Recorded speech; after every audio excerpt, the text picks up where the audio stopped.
Sveiki visi, mes vis dar Kipre ir toliau ieškom lobės. Lobės vadinasi Big Stone. Ir hinte parašyta, kad mažas brolis žiūri į didelį brolį.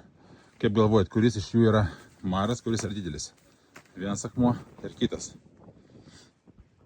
Aš jau lobį radau, tad parodysiu jums. Aš kai supratau, lobis yra paslėptas ne vienam iš tų didelių akmenų, bet mažam akmenyje.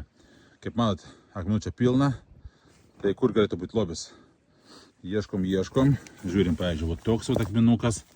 Nėra, kaip galvojat, kuris šitas, a? Spėkit.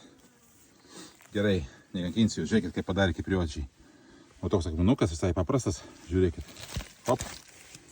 Ir ką čia įkišo. Pabandom atsukti. Opa, žiūrėkit. Visai mažas skylutė. Pilna čia tų skruzdėliukų faraonų, kurių nereikėtų namo vežti. Ir mažas labiukas. Matė paprastą, spraitą bambaliuką paėmė, nupjovė, prisuko kamštelį ir va, įsuko. Šanoj kipriočiai. O mes tęsim savo kelionės toliau.